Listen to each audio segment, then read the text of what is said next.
Hey guys, when you search for Bible-related stuff, virtually all the results are from Christian pastors and apologists. Yeah, to find real biblical criticism, you need to dig down. Most people never even learn about all the scholarship out there, which debunks a lot of the evangelical claims. Yeah, there's an entire well-funded industry of biased Christian content out there.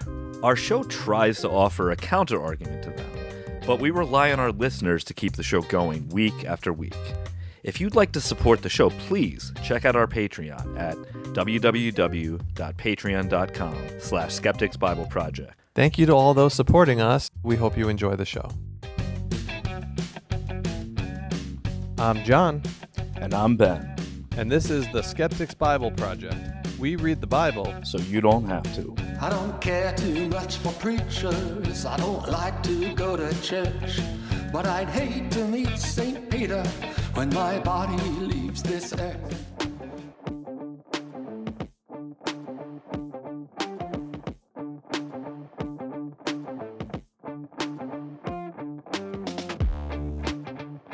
Hey everyone, please enjoy John and my continuing conversation and reaction to Wesley Huff's appearance on the Joe Rogan Experience.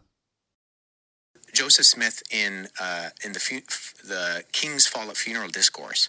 This is what he wrote. This is where he formulated this idea where God, the Father, has a body as tangible as ours, of flesh and blood, and that he lived on another planet, and it was circled around the star called Kolob, and that if you do everything right, you will also be the God on your own planet. And so you got to encourage people to have kids because you're pulling those spirit babies out of the spiritual realm. Hearing Joe Rogan laugh at that is so frustrating because the Bible teaches that God had a physical body also. Yeah.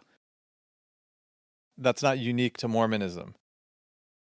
It's very clear in the Old Testament especially, but even in the New Testament. And they also believe, by the way, that Jesus is God. Not just a different being that's equal to God. No, they believe Jesus and the Father are one being because of the Trinity, which doesn't make any logical sense, mathematical sense, but it's what they believe. So again, he's just doing this thing. It's kind of frustrating hearing him doing it. He's really mocking Mormonism and getting Joe Rogan to laugh at it. Like, don't believe those crazy. Even they may be nice, but they're all crazy people. It's like, no, they're no crazier than you, dude. So the anthropomorphic passages in the Old Testament, there's a really, really good book, God in Anatomy by Dr. Francesca Stavropoulouka.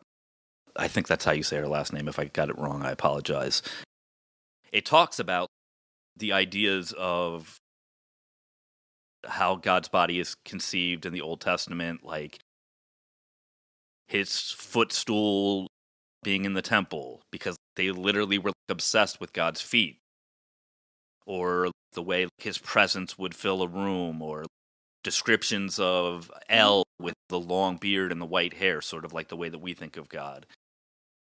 But also, you just have passages where he's clearly wrestling with Jacob.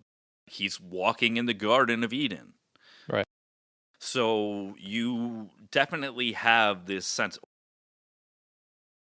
he's riding on the storms, like the same way that Baal would. It talks about him walking around the Israelites' camp. At night, the Lord would come down and actually walk around the camp. Right. Yeah, his presence was in the tabernacle. I think you mentioned before the aroma of the sacrifice being pleasing to him. These are like super anthropomorphic passages that don't align at all with sort of the classical theistic way of thinking about God. Because Thomism, you can't have a God that's actually smelling because...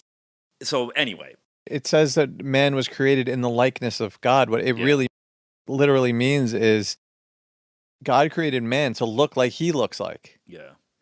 It doesn't mean some metaphorical language. It actually means to look in the way that God looks. Yeah. This is either a huge blind spot on Wes's part or just disingenuous. But I totally agree rhetorically that he's just trying to sort of malign Mormons for their religious convictions that are no more ridiculous than any other religious convictions. Right. As if Christianity is the standard, again, to judge. Diversion from Christianity is diversion from the truth, and that's not something that we should assume. But you're right. They're incredibly nice people. The nicest. The nicest. Yeah, it's a really great cult. You know, I mean, or religion, whatever. I mean, I used to have a joke in my act that a cult is fake and it's made by one guy. And that guy invented it. In a religion, that guy's dead. I feel like that joke needed better construction. Yeah. But Joe Rogan said, I used to have this joke. Has he changed his mind on that? Because that's actually a pretty good conception of what a religion is. It's a simplified, humorous way of looking at it, but I'm sure Wes is going to have a problem with that. Yeah, we talk about cognitive dissonance pretty often, and even Sam Cedar brought it up in the context of his recent Jubilee debate. Said, like, you know, sometimes people are confronted with clear evidence that their belief is falsified, and instead of accepting that falsification, the belief gets modified and continues. And that's, I think, what Joe Rogan means by the leader is dead. So if you had people that were still following Jim Jones even after Jonestown, which you probably do somewhere, or David Koresh still has Davidians that follow him. Like some of the people that were at Waco that survived still think David Koresh is going to come back someday. So that's what makes it more religious in Joe Rogan's mind. I think that's a fine definition. Yeah. There might be something to that. The question to me is always, what were they originally trying to do? Right. What was it based on? What in the beginning there was light? What is all of that? Yeah. What are those stories? Yeah. And when you take these stories and you are telling them for so long, that's why the book of Isaiah, what you were telling me, is so fascinating. That 1,000 years later, you have the exact translation of this at a time where most people were illiterate. Yes, most people were illiterate, not the people that were copying these texts, though. Right. Which actually goes to strengthen the idea that it's very plausible that something could be transmitted well through the ages, because there weren't that many people that were copying, that were literate, and the ones that were copying it accurately. We've talked about how Wes is sort of overselling the Isaiah scroll and that there are differences, and so Joe's still amazed by that.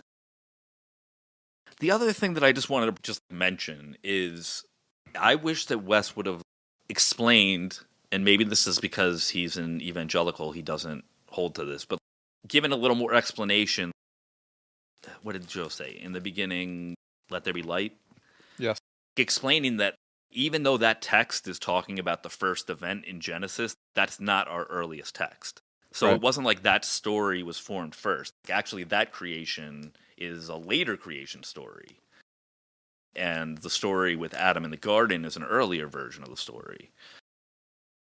And it was put there in order to give it the appearance of when it was edited together. So again, I think there could be like some really basic education about how the Bible was composed that could be going on here that Wes doesn't take the opportunity to do.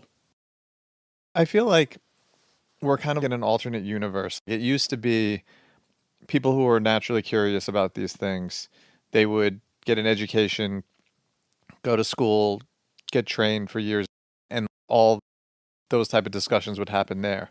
But now we live in this alternate universe where Americans are really skeptical about the education system and academia and universities. But some of them are still naturally curious about this type of stuff. So now we have kind of like this alternate education thing going on. And because it's not being led by experts and PhDs, it's being led by people like Wes and podcasters and such. So we have this kind of very weird subgenre of people trying to get an education in history and linguistics and all kinds of things that they're naturally curious about, but they're not getting it from good sources. And where does that lead? It just leads to crazy conspiracies and ancient aliens and all this type of shit that, like Joe Rogan said, well, what's important is truth. Well, that's not getting you closer to truth. That's just making you fascinated with aliens and science fiction ideas and fantasy land that has no bearing on reality. So that's what's frustrating to me about this, because I feel like if you're really interested in this stuff, there's a whole ecosystem that's been there for centuries now that you could go through to find out some of these things. And even if you don't want to go and get the education yourself, and you don't want to go to re-enroll in college and get a PhD and all that stuff, that's fine. This information is out there.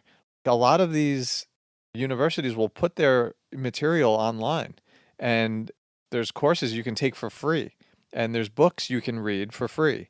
And I think if you're interested in this stuff, that's the route you should go, as opposed to going down this podcast speculation route where you're just like, whoa. Every time Joe Rogan does that, I'm like, you don't know what you're talking about.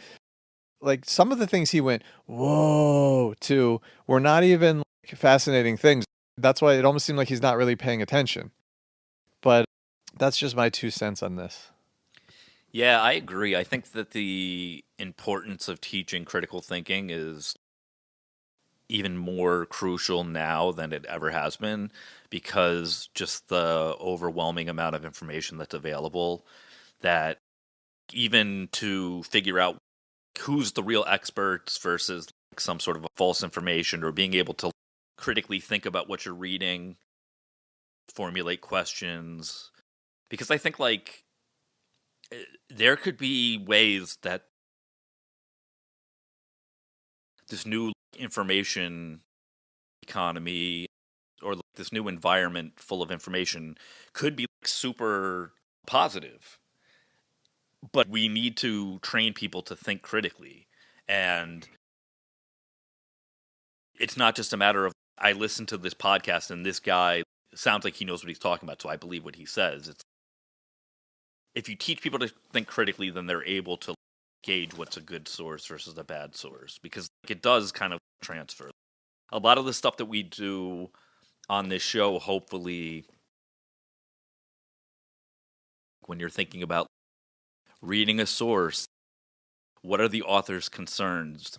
If you read a history that's written now about the Civil War, the author is going to be speaking to some of the concerns that we have in our day as well, because that's just the way that it happens when you have an author. The way that they conceptualize the past is based on the present. So just being able to think through some of these things critically, I think, is always a good skill to develop. But I agree, it's really hard when people are curious and there's so much just bad information out there and it's so easily available.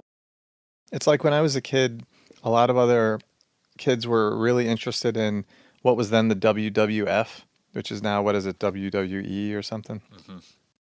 It never appealed to me because I knew it was fake.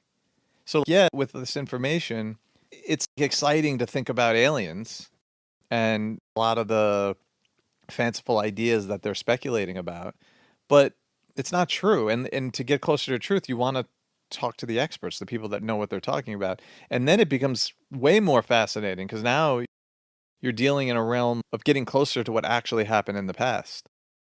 Other than that, I might as well just watch Lord of the Rings all day and just say, that must be real history. But to me, that's not interesting, because I know in the back of my mind that this is not true. It's just a fantasy. And it becomes a lot less interesting for me.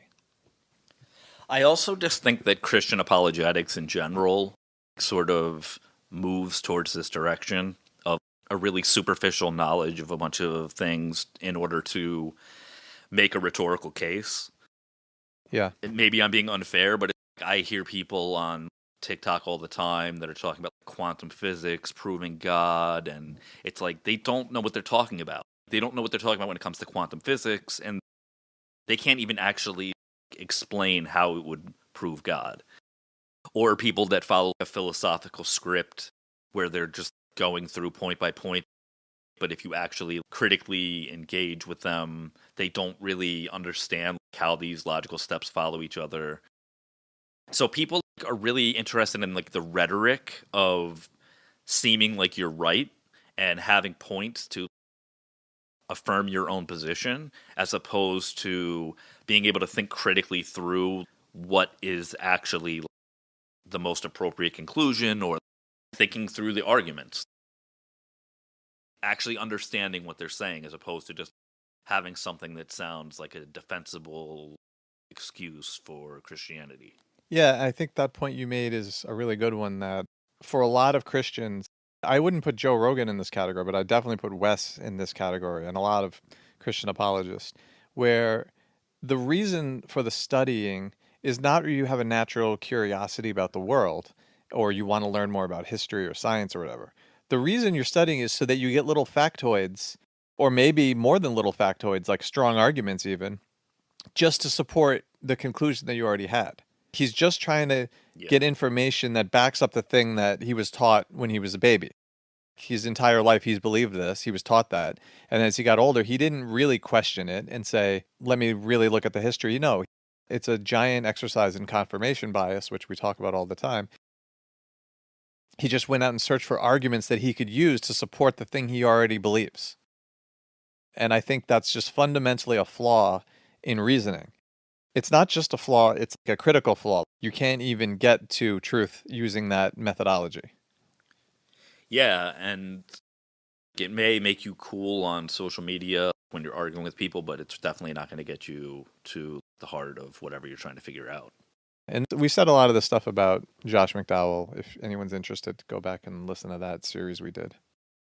Yeah, it just seems like a feature of apologetics that is really hard to get away from because they just naturally filter everything into their apologetic structure. So, Anderson Genesis, no matter what the science says, finds a way to make some part of that science confirm what they're trying to say about the flood or the Garden of Eden or whatever.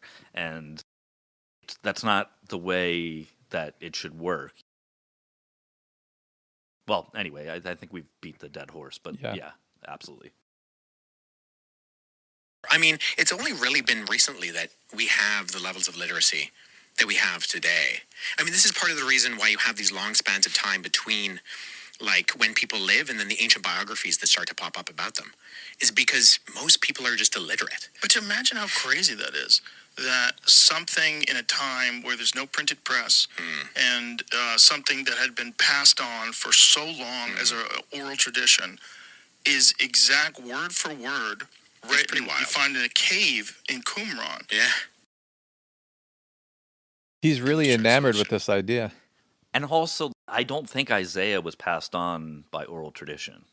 The oracles that became Isaiah were probably written down. Well, we know it was written down. It's in the Dead Sea Scrolls. Yeah, So but I mean, before it even becomes Isaiah. Right, but I'm saying the book. So it's not like they were just orally passing it along until it got to the Dead Sea Scrolls, and then they wrote it down, and then orally passing it along. Wes should have explained this to him. It was a process. There are different families of transmission that are going on in the time between the Dead Sea Scrolls and the Masoretic text. Those two texts may not be connected at all as far as the copying history. One is just an older copy. It might not be a direct lineage, but it's definitely connected. The tree branches, it may not be from the same branch. But at one point, way before the Dead Sea Scrolls were ever copied, there were probably fragments of what eventually became Isaiah that were written, that were connected, like the oracles that became the book of Isaiah, or first Isaiah, second Isaiah, third Isaiah, really.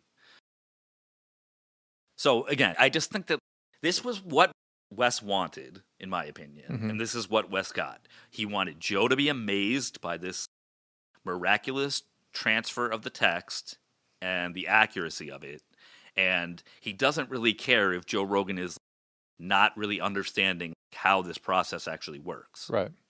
I agree. That's what's really frustrating.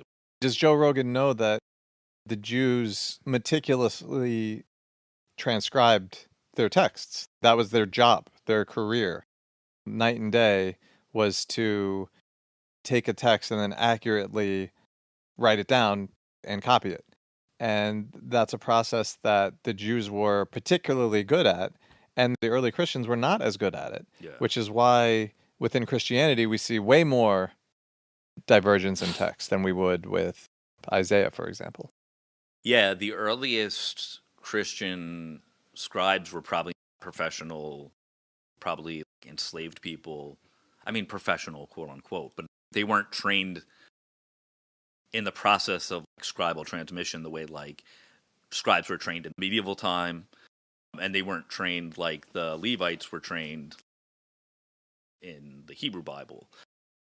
But I think Joe Rogan, it seems to me he thinks that the Dead Sea Scrolls was transferred orally for Right. 1,000 years and then written down again, and it came the same I know, it's so wording. frustrating. You're right. That's not what happened at all. Right. And you're absolutely right. Wes should correct him and say, what you think is happening is not actually the process that happened. Yeah. No. It was copied that whole time, but that copy preserved the original text. Right. Very closely. You're right. That's a really good pickup on your part because I didn't even recognize that, but that's true. Joe Rogan is thinking, oh, this was transmitted just orally for 1,000 years and it came out word for word the same. Yeah. That's amazing. And no, that's not what happened. And that's not even what Wes is saying happened. So this is my critique.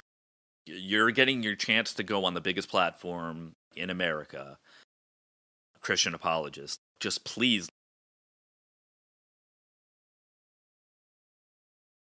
There's much more simple stuff without getting into the Isaiah scroll. If he's going to make it unclear and just reinforce this magical idea of like how these texts were transmitted, I would rather him not even talk about it at all.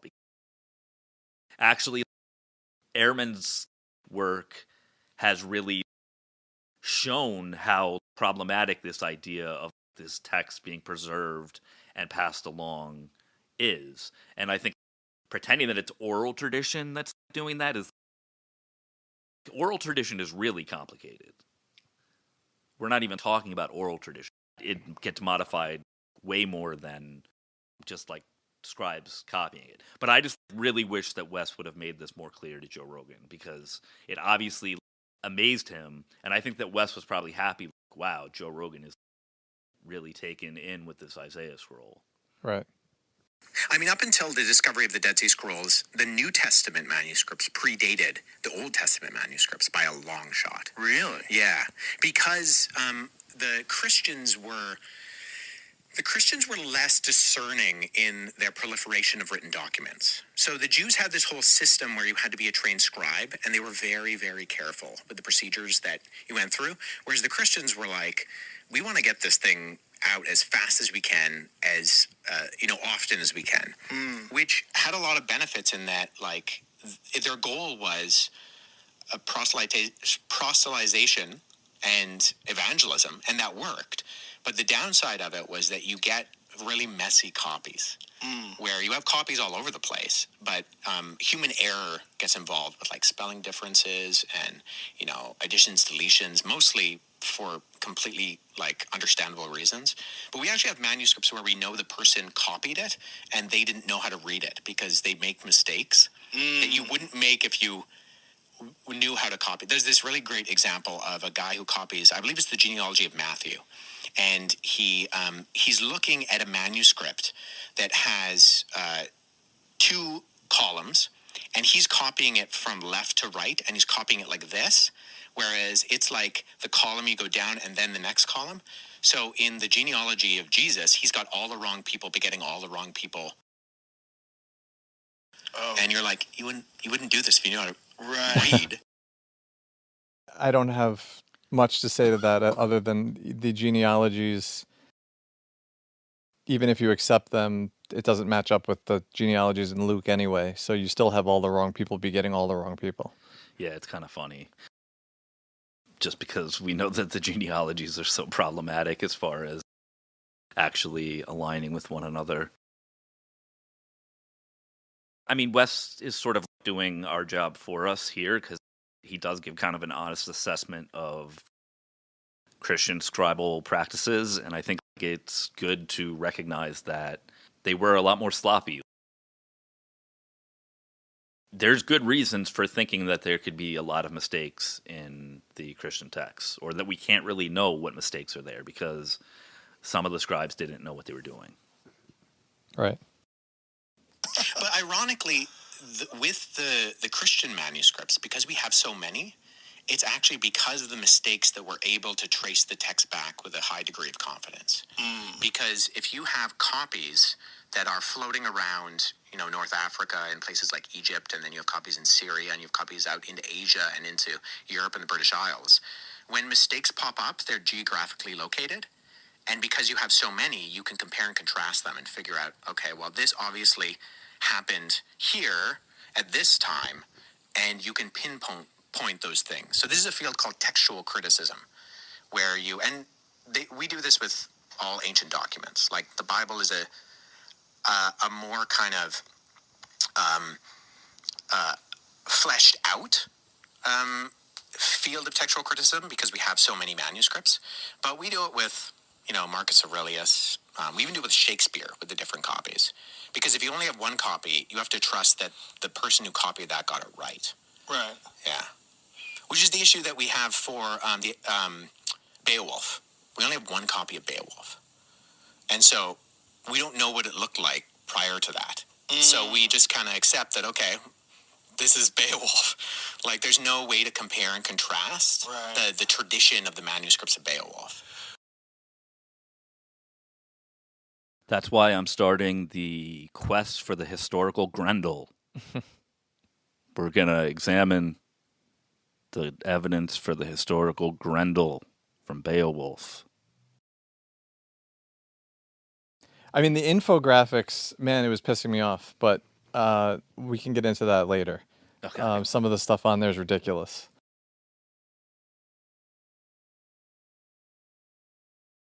The textual criticism stuff, he was giving a pretty fair assessment about just what textual criticism is.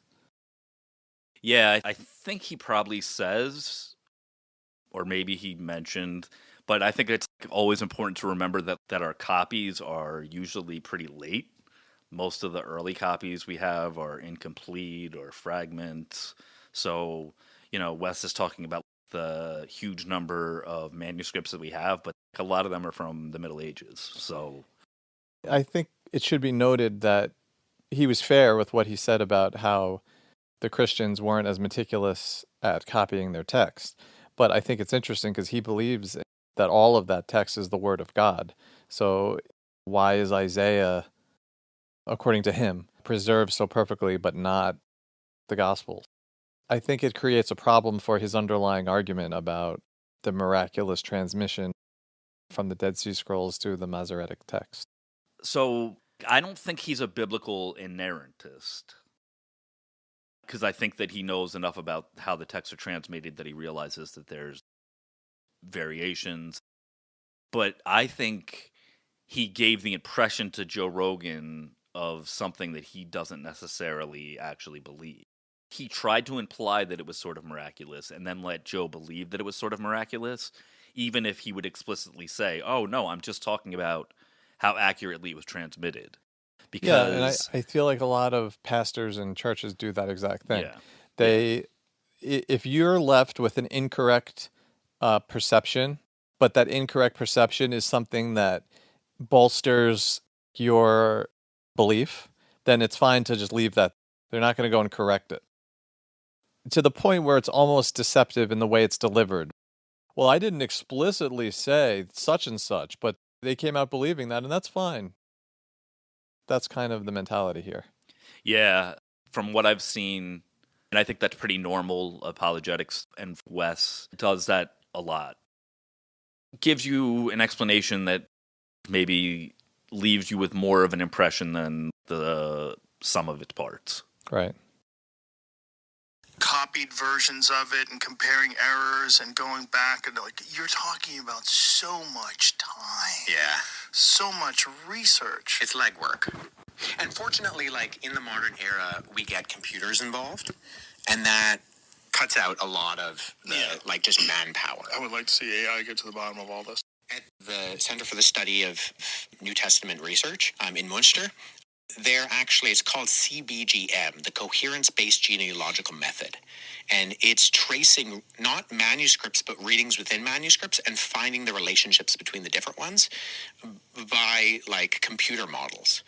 And so they are actually so this is actually the way that like modern era textual criticism is being done, is with these language models that operate on tracing readings and how certain readings are related to one another, which has allowed us to do things like look at 4th century manuscripts and actually see that their readings come hundreds of years earlier in other manuscripts that we have in collections. So one of the clearest examples of this is there's a manuscript in the 4th century called Codex Vaticanus, because it happens to be in the Vatican right now. And there is a manuscript from the 2nd century which has the exact same scribal conventions that Codex Vaticanus does in particular readings. And so we know for a fact that the scribes who created Vaticanus did not have, I think it's P75, which is a Papyrus 75, but they had some sort of collection of manuscripts that were similar. And so we can have confidence that the readings, although they're 4th century in particular areas of Codex Vaticanus, are actually 2nd century in their origination. And a large part of this is because of these like models that the computers got involved in. To me, it gets very much in the weeds, and I would need to hear someone that I trust on this over him. Like, I think what we've said before that's true is that you can verify to a certain extent the earliest fragments that you have, or readings that you have in the earliest fragments, based on some similarity with later texts. But, well, first of all, one thing that I want to say is, he says 4th century texts, and then we can trace it back to readings from hundreds of years before that, which is just not true. Maybe like 100 years before that.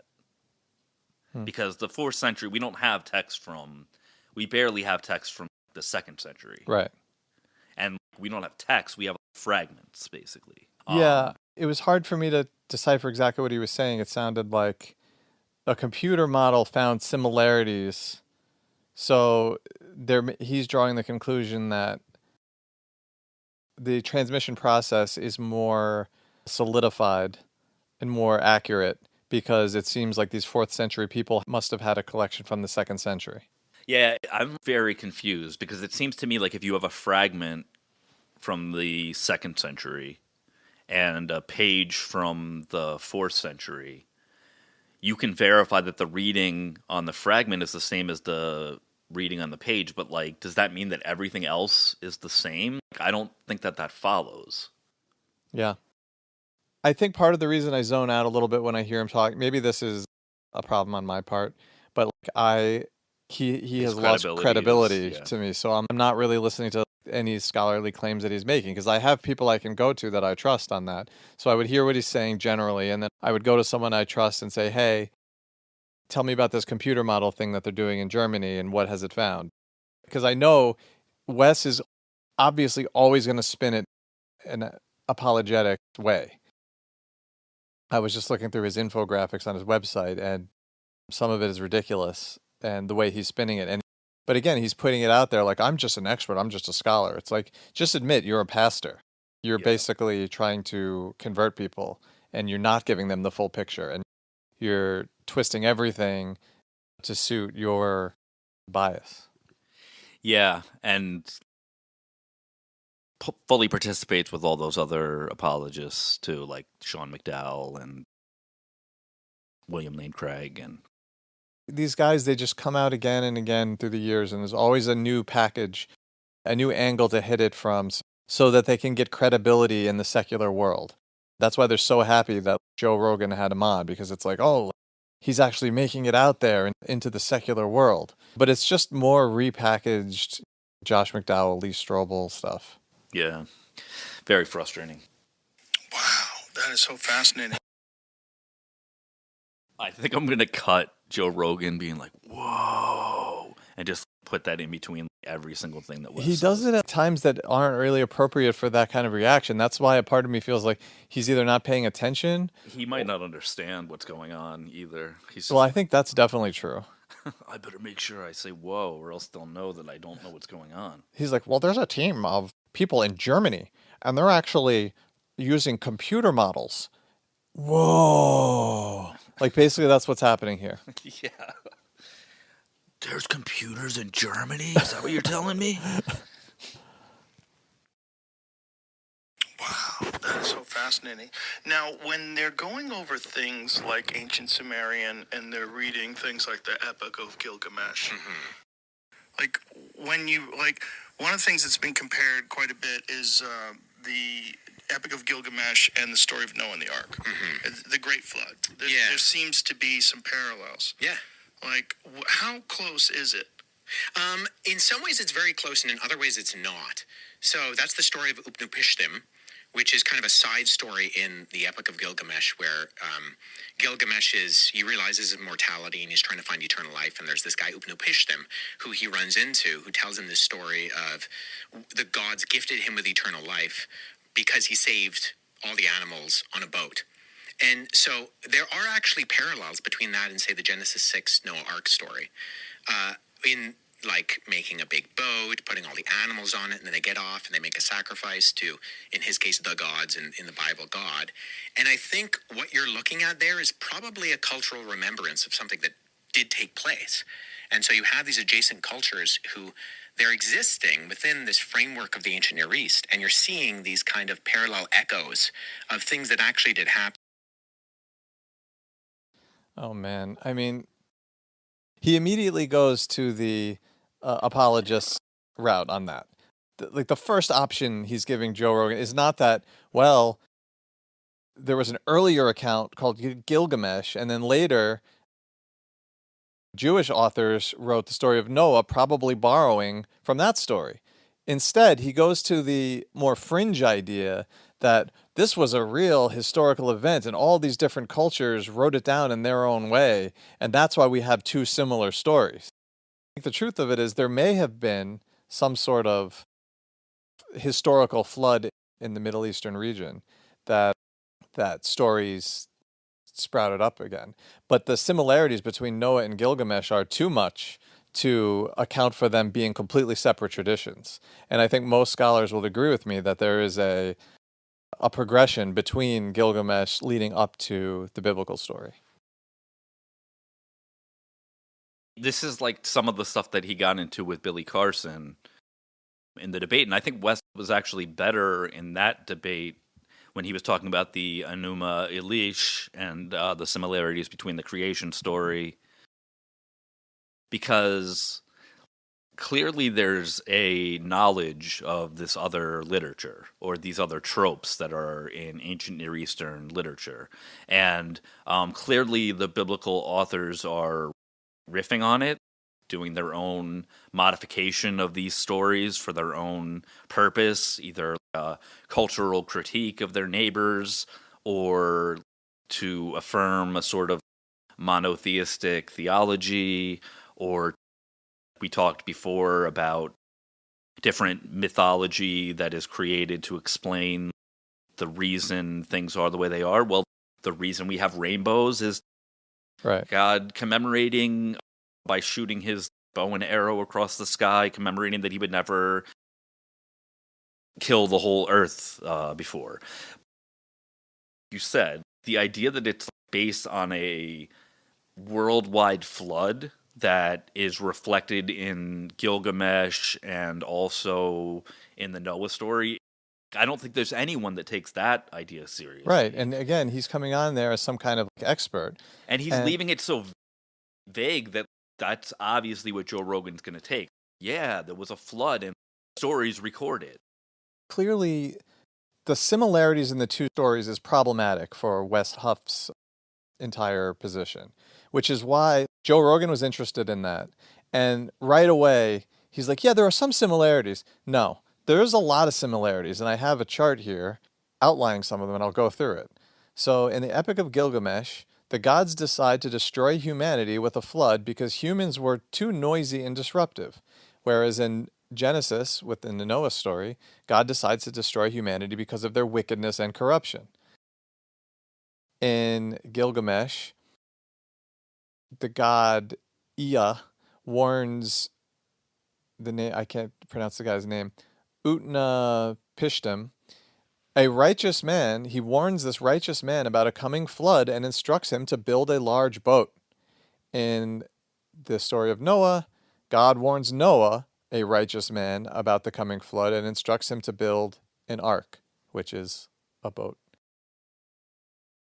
Utnapishtim is told to bring animals and his family onto the boat, just like Noah is told to bring animals and family onto the ark. The boat is sealed with pitch to make it waterproof in Gilgamesh, and in Noah's Ark, the boat is sealed with pitch to make it waterproof.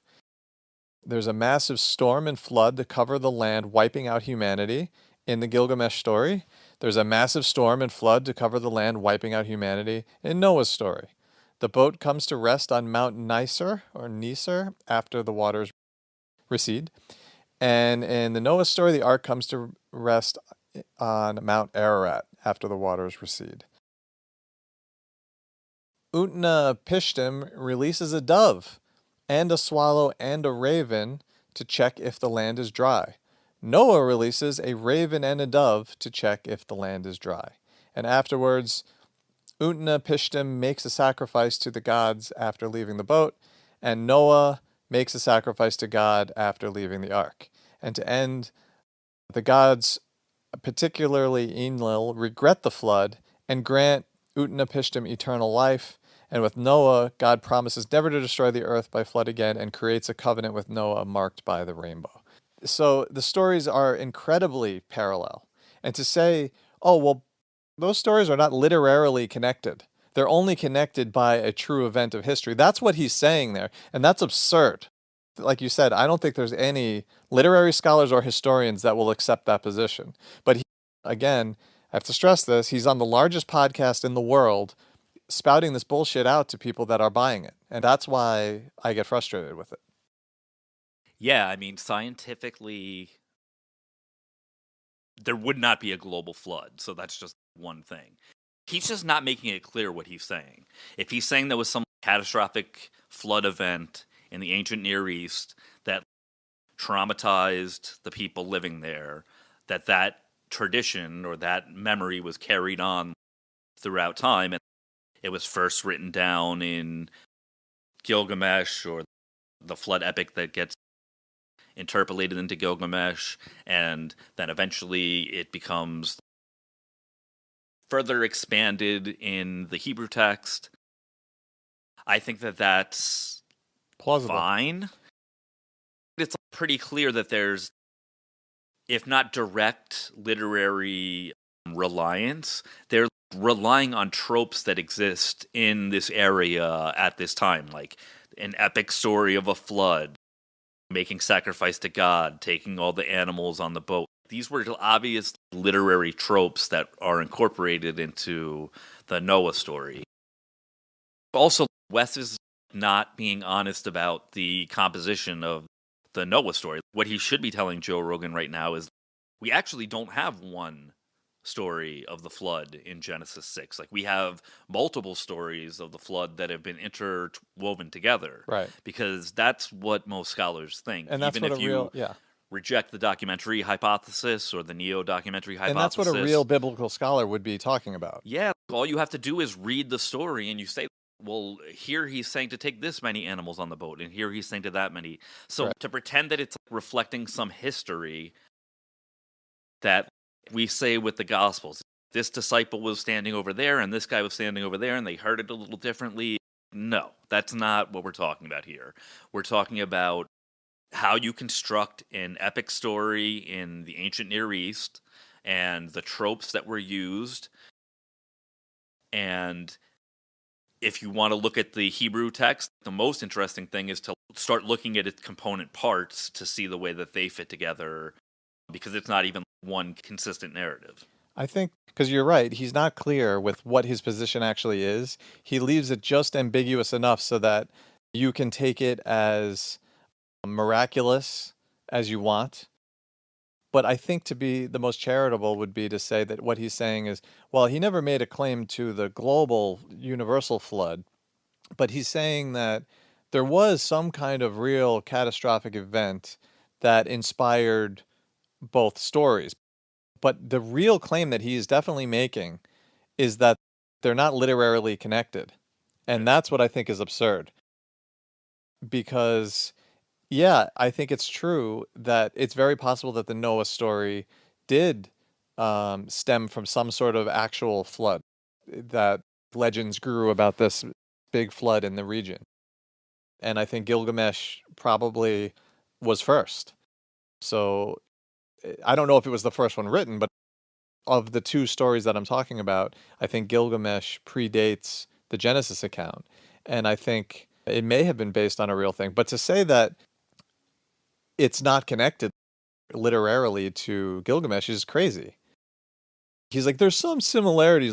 He made the immediately he goes to, well, there are some similarities, but no, there's a lot of similarities. And the way he described it, I thought was really deceptive. Yeah, it was like minimizing. Yeah, when he first starts describing the similarities, he minimized the fact that they're almost identical with all the main features of the story, almost identical as far as the plot goes. Yeah, there's important differences in the reasons that God or the gods ends up destroying the earth. The sort of moral component to the story is different in each tale. Those are the differences, but like the basic elements are pretty much the same. You know, taking all the animals onto a boat, sealing the boat, sending out birds, resting on a mountain after a global flood, all humanity destroyed. And Wes knows this too. In the debate with Billy Carson was claiming that the creation account in Genesis was based on the Enuma Elish. And what Wes said in that debate was there's evidence that the primeval history in Genesis is a cultural critique of ancient Near Eastern myth. Mm-hmm. And I think that's right. That is correct. But you have to know the myth in order to be able to critique it. So it's not arising out of knowledge of the actual event. They're wanting to create their own myth that is set apart from the other myths that were common in the ancient Near East. Yeah, and this is why I can't take him seriously, because I really feel like he's basically lying. He knows way better that these similarities aren't just kind of vague similarities, but that they're almost identical at the major plot points of the story. He's supposed to be a scholar, but he doesn't even say that the vast, probably nearly unison consensus is that Gilgamesh predates Genesis by centuries. And he should say that. Yeah.